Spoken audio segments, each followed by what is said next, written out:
안녕하세요. 신바갈입니다. 당신은 커피에 대해 얼마나 알고 있나요? 커피는 사람이 물 다음으로 많이 마시는 음료라고 합니다. 전 세계에서 하루에 소비되는 커피의 양은 약 25억 잔이라고 하니 정말 억소리 나는 양이군요. 커피라는 말의 어원은 커피나무가 야생하는 곳의 지명이기도 한 아랍어에서 유래했다고 합니다. 커피는 커피나무에서 열리는 커피 열매 한가운데에 들어있는 커피의 씨앗, 즉 커피 원두를 원료로 합니다.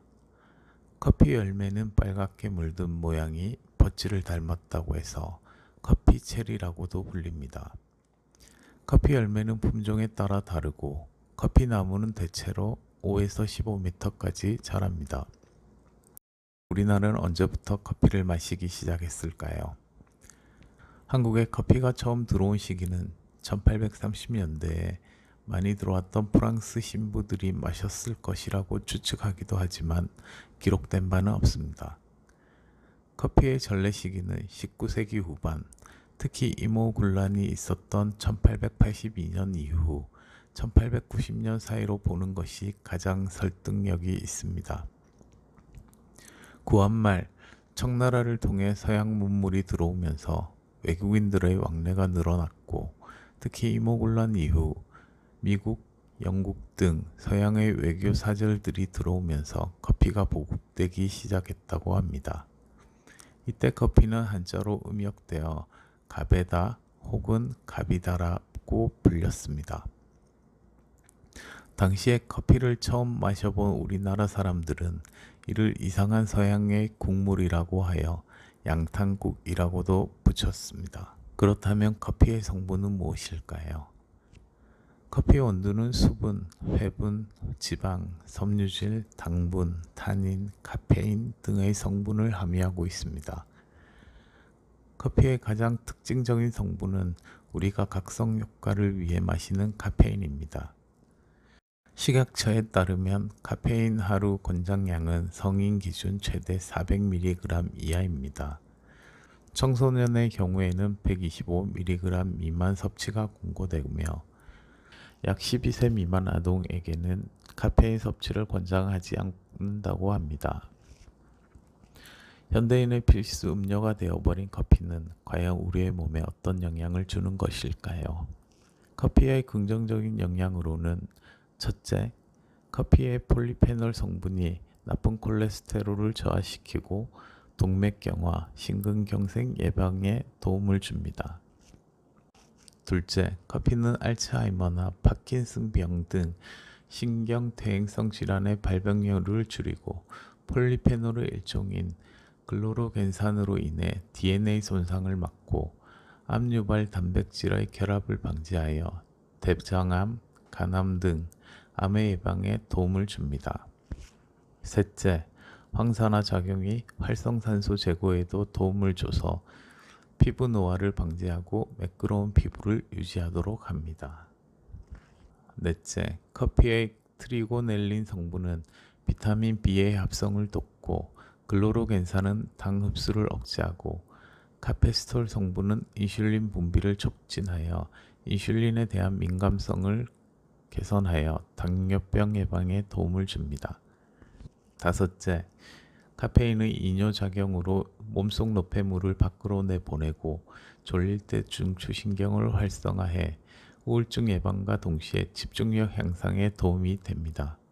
여섯째, 카페인은 피하 지방을 에너지로 변환시켜주는 것에 효과가 높아 다이어트 효과가 탁월하다고 합니다.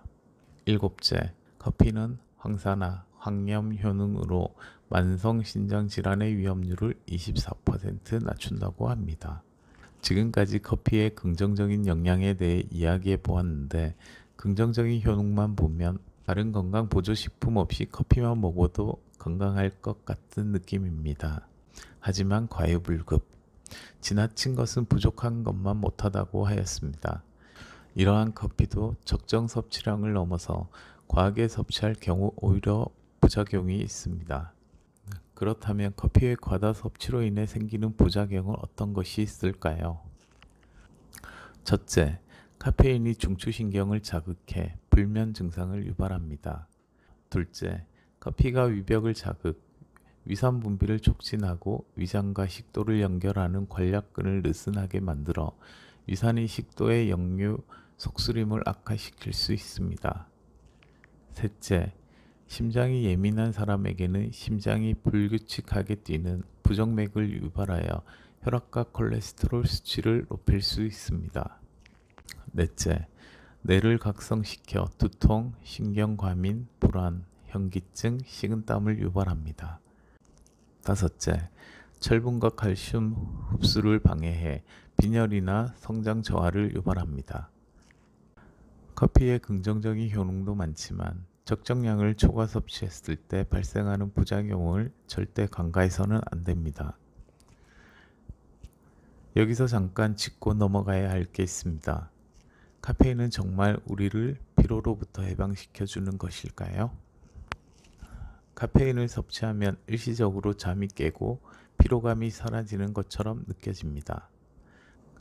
그러나 이는 뇌과학적으로 봤을 때 일시적으로 내 신체가 카페인으로 인해 각성 효과를 나타내는 것일 뿐입니다.